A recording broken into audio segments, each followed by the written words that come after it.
Wow, that was awesome. There's two of them, there's two of them. Oh, did you hear that on the mic?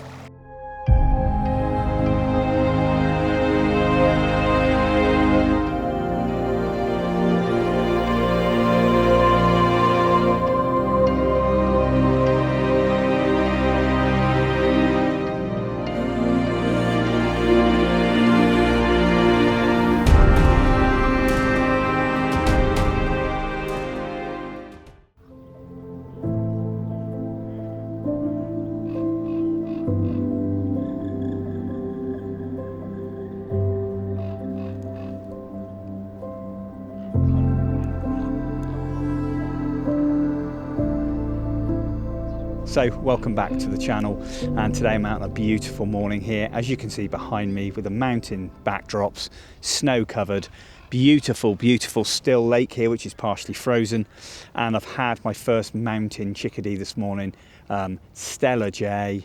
We've also had golden eagle and bald eagle going through, which has been awesome. Sadly nothing to capture on camera as yet. They were kind of fleeting distant glimpses, and these chickadees are pretty tricky. So I'm going to head out on a trail this morning, hoping to catch some wildlife in action. Got all sets of kit with me this morning, tripod here in case I need it. Yeah, good to go, hoping we get some great results. Just going through an area that's been well and truly devastated by the fires here last year, which is pretty bad. You could smell the charcoal from the trees. But thankfully nature will find a way, and it'll all come back, and it'll give that seed bed under the trees with wildflowers certainly a chance to regrow whilst the light's there, and eventually the trees will come back and this place will be looking much the same in about 20 years. But oh, it's just beautiful here, absolutely beautiful.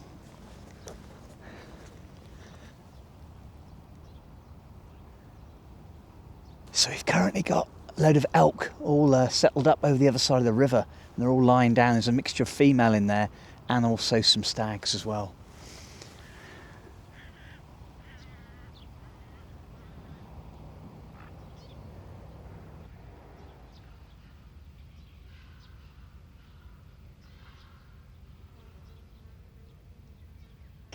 That was great to see those elk on the other side there. Absolutely superb. Whew, great stuff.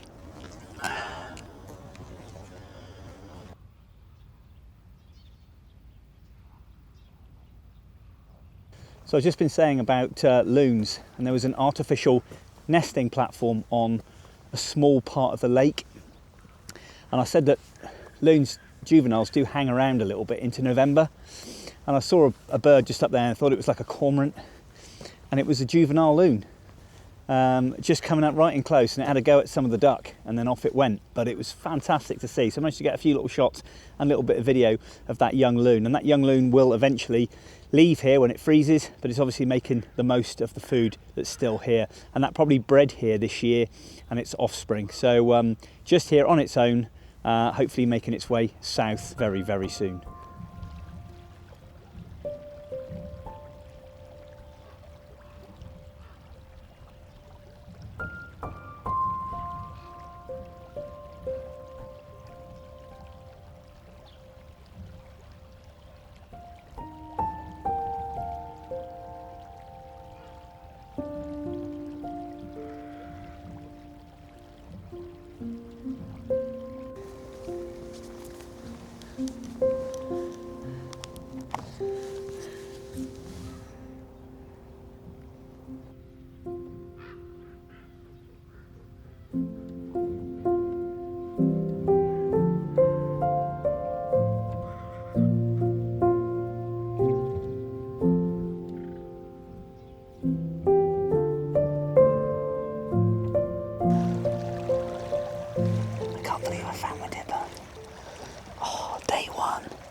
Decided to leave the family, come back down on my own, and straight away I'm into a feeding dipper.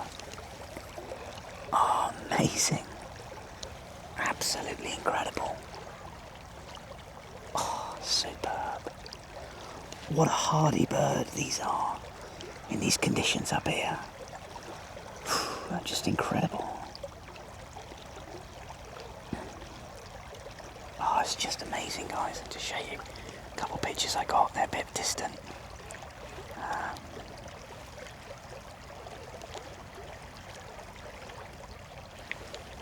Don't know if you can see that. Probably not. There's the dipper. Insane. What a bird.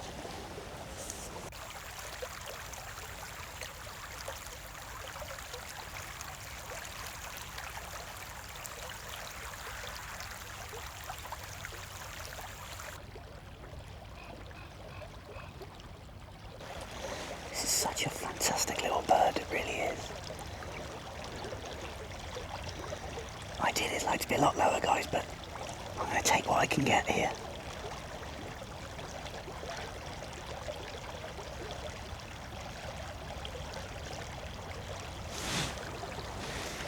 Beautiful mountain backdrop behind me. It's just incredible. It's like this dipper's been waiting for me. Living way out east, where I live in Canada. I'm gutted you don't see these birds, I really am. But these are like a West Coast specialist here. Ah, just beautiful. Pretty much the same feeding habits as our dipper, the white-throated dipper in the UK. It's just insane. I just love them.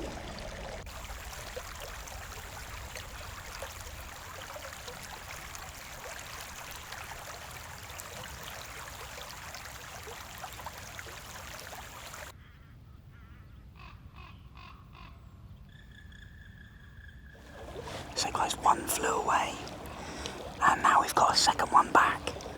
I've actually got my ass in the water, so it's pretty chilly. It's on a boulder, but it's also part of my cheek is in the water. But this is bloody worth it. Now it's come in. It's just feeding away, way off, but there's a few lovely rocks here, which I'm hoping it's going to land on. I thought I heard a second call of the dipper further up, very, very similar to our one at home in the UK. But yeah, I'm hoping we get some great shots here. Got the right to the side of me here, got the light, which is really bright. My foot is soaking wet as well. It's just started seeping into my boots. Yeah, that's cold. I've got a couple of shots which are alright, but the ISO's quite high. I want to get a nice shot of it with a lower ISO, with a little bit less noise, but... Right, anyway, let's concentrate.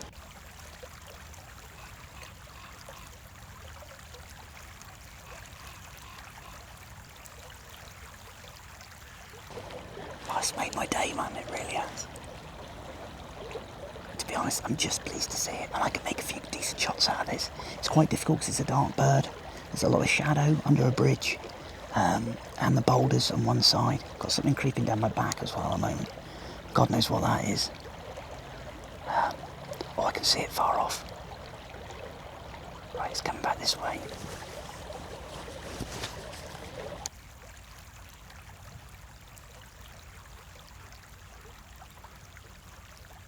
So I've just switched over to the R7 and the RF100. It's giving me that much more reach. At 420. And it's still happily feeding. It came in with some really, really close shots here.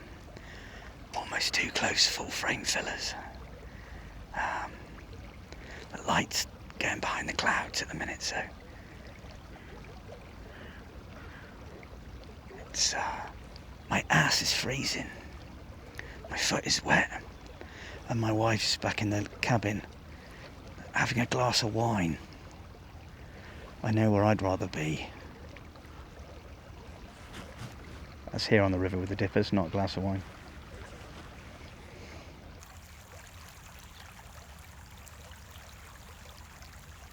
Well, we're here, guys. Same old thing. You've got the poo all over the rocks here. great indicator for dippers or even birds drinking along the water's edge, but generally great dipper habitat. This is just awesome.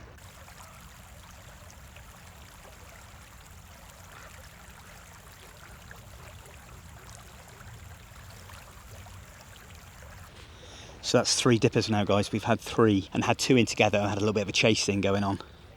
So this is obviously a really good spot for them. And I think I'll come down here again and again whilst I'm here.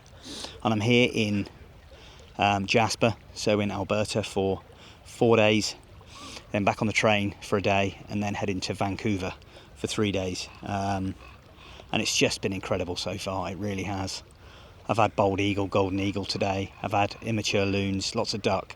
I've had the dippers, lots of different species as well. I've had mountain chickadee, boreal chickadee, Steller's jay, black-billed magpie. Been incredible, really, really good. So I'm going to stay on here for another sort of half hour, head back. My ass is cold, my foot is cold, and I'm going to look forward to a nice cuppa, then a glass of wine. I've got the R3 back on with the 300 RF, and hoping, because that light's just gone a little bit now, hoping to maybe get some good shots with it just in close here. But it's been insane. Well happy, although my ass has been so numb. It's worth it for a dipper, absolutely worth it. Got a lovely low aspect here. It's been flying onto this branch here. Oh, my other foot's soaking wet now. Yep, got so much water in my boot. I'm really liking this RF100-300. It's a great lens, but I wouldn't necessarily say that the AF is any quicker than my EF lenses, to be honest. It's missed a few times, it's hunting a bit. I've got it fine-tuned exactly as I shoot with my EF, with the converter, and I see very little difference even in birds of flight at distance. So would I rush out and buy this lens? If I had the money, of course I would. But for the price tag, my little EF300 does me a great job, and this is really good to have that 100-300 flexibility, especially on the R7 with that 420 reach. But it's a great lens, very, very nice, quite a nice weight as well. Yeah, all in all, very, very pleased with it.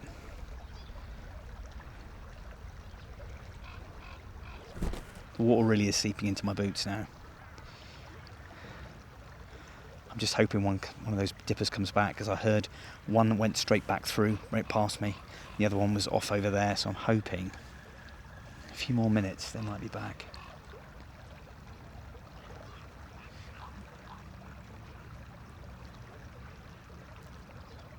To get the lower aspect, guys, as well, I'm lowering my knee down so I don't have to get crouched right down, and just using the back screen, almost lowering the camera to the water level and then shooting with the screen, which does prove to be pretty good as long as I've got a good enough shutter speed, because there's a bit of a camera shake there, but it allows me to get lower to the water a bit more, and hopefully you'll see those in the images. Got to check my 6, because I am in grizzly country, and although most of the grizzlies have probably gone into hibernation, there isn't a lot of snow here. So if there's an old and bold grizzly that's not gone to hibernation yet, they could still be about. So I've got to be a little bit careful. Lots and lots of predators here. So I've got to be a little bit careful. Come back in.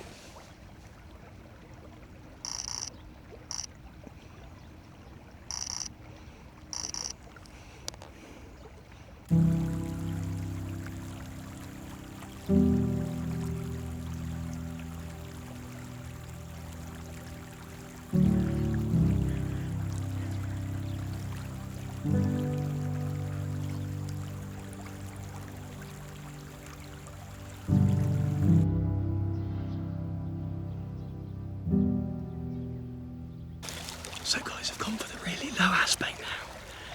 Found myself a much better position. I'm going to try a bit of cotton candy shots here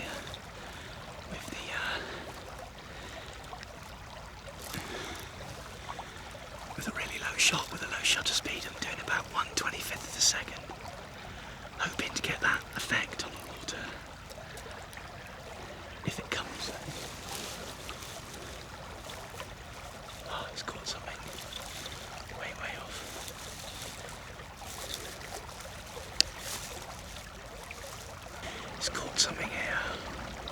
It's having a right good tap at it. It's quite a distance off, but still it's nice. I'm hoping it comes in on these rocks now. Be really, really good to see. It's taking its time.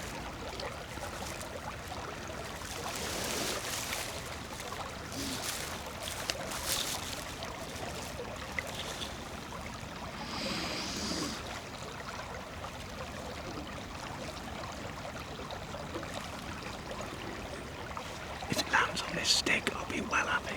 It's not illuminated by the sun, which is a bit of a shame. Oh, it's a dream, this. Photographing dippers with a white snow-capped mountain backdrop is insane, really. It's absolutely lovely. Right. There's two of them, there's two of them. Oh, did you hear that on the mic? That was insane. Two dippers again, chasing each other. This is obviously the prime spot here.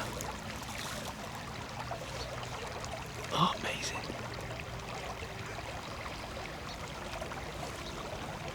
Oh, it's definitely three. I hope you heard that on the mic there, guys. Oh, superb. There's some sparrows in here now.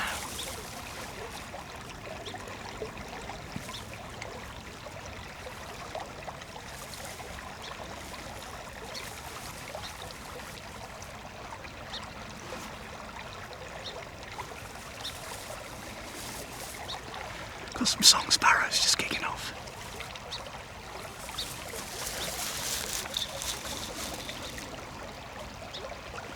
God, my foot's freezing.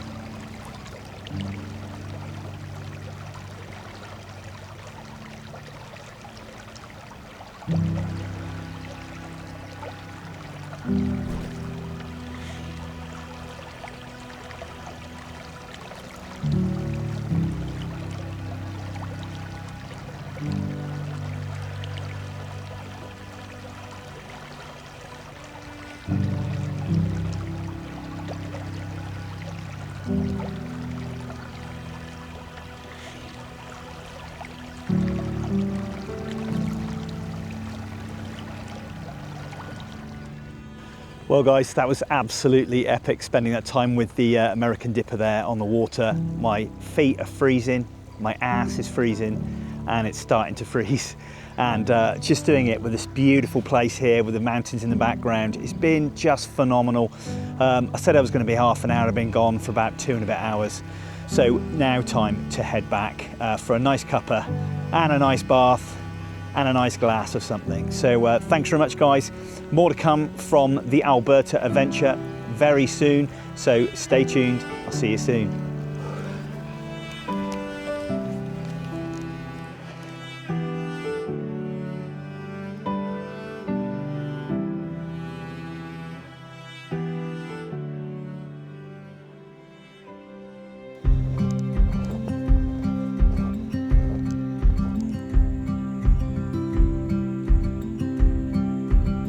Well, that was phenomenal to see those bald eagles here.